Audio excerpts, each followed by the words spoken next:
బంగిచర్ల project అంశం చూసుకున్నట్లయితే ఇది ఏపీ అలాగే తెలంగాణ రాష్ట్రాల మధ్య అయితే ఒక వివాదంగా మారే అవకాశం కూడా క్లియర్ కనిపిస్తుంది. అయితే ఇటువైపు తెలంగాణ మొత్తం కూడా దాన్ని అయితే ఖచ్చితంగా వారి ప్రయోజనాల కోసం అయితే పోరాడుతున్న నేపథ్యం ఈ ప్రాజెక్టు వల్ల తెలంగాణ వరకు ఎటువంటి నష్టం లేదంటూ కూడా మన రాష్ట్ర తరపున కూడా చెప్తున్న పరిస్థితి. సార్, ప్రస్తుతం అయితే ఏదైతే బంగిచర్ల ప్రాజెక్ట్ అంశం చూసుకున్నట్లయితే ఇటు ఇరు రాష్ట్రాల మధ్య మళ్ళీ వివాదం తలెత్తే అవకాశం ఉన్నాయా అనే వార్తలు అయితే వినిపిస్తుంది. దాని మీద లేదండి, అసలు ఏం వివాదమే లేదు. ఇంకా తలెత్తే అవకాశం అంటే నిజమైన ప్రజా సమస్యలను మరుగున పరిచి ఏదో ఒక మసిబూసి మారేడుకాయ చేసి ఏదో ఒక లేని కాంట్రవర్సీని సృష్టించాలనుకుంటే చేసుకోవచ్చు. అదర్వైజ్ ఈ విషయంలో ఆంధ్ర తెలంగాణ మధ్యలో ఎటువంటి తగాదాలు లేవు. ఈ పోలవరం బనకచెర్ల లింక్ కెనాల్ వల్ల నేను చెప్పినట్టుగా ఆంధ్రాకి నష్టమే తప్ప తెలంగాణకు వచ్చిన నష్టమేమి లేదు. ఎందుకంటే 1,00,000 కోట్లో 1,50,000 కోట్లో గుదిబండ ఆంధ్రప్రదేశ్ ప్రజల మెడలో పడబోతుంది. అయితే ఇటు ట్రిబ్యునల్ అవార్డ్స్ కావచ్చు, అలాగే విభజన చట్టాలను కూడా పక్కన పెట్టేసి ఇటు కృష్ణా గోదావరి జిల్లాల మీద తెలంగాణ ప్రభుత్వం అనేక ప్రాజెక్టులు నిర్మిస్తున్నా మనకి అంటే మేమే పట్టించుకోవట్లేదు కదా. ఈ అంశం మీద ఎందుకు ఈ తెలంగాణ ప్రభుత్వం ఈ విధంగా విరుచుపడుతుందంటూ కూడా ఇటు నుండి ఉన్న వెర్షన్. పట్టించుకోకుండా ఉండే సౌలభ్యం మీకు లేదు సార్.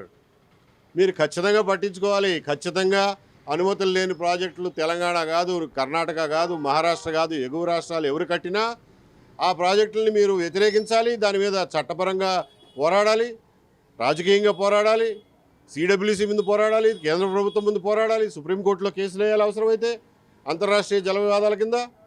వెయ్యనడానికి మీరెవరు? వేయడం మీ బాధ్యత. ఆంధ్రప్రదేశ్ ప్రజల హక్కులను రక్షించడానికి మీరున్నారు తప్ప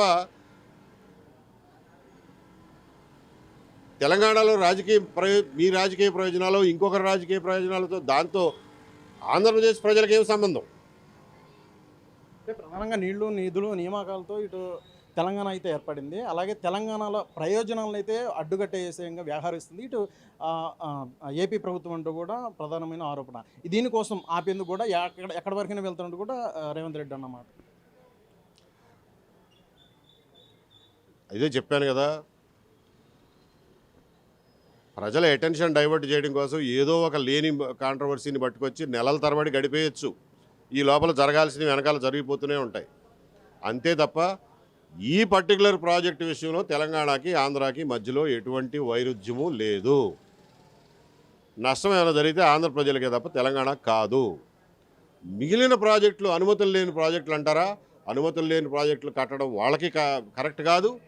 దాన్ని వ్యతిరేకించాల్సిన బాధ్యత కూడా ఆంధ్రప్రదేశ్ ప్రభుత్వం మీద ఉంది. మీరు ప్రధానమైన డిమాండ్ ఏమి కోరుతున్నారు?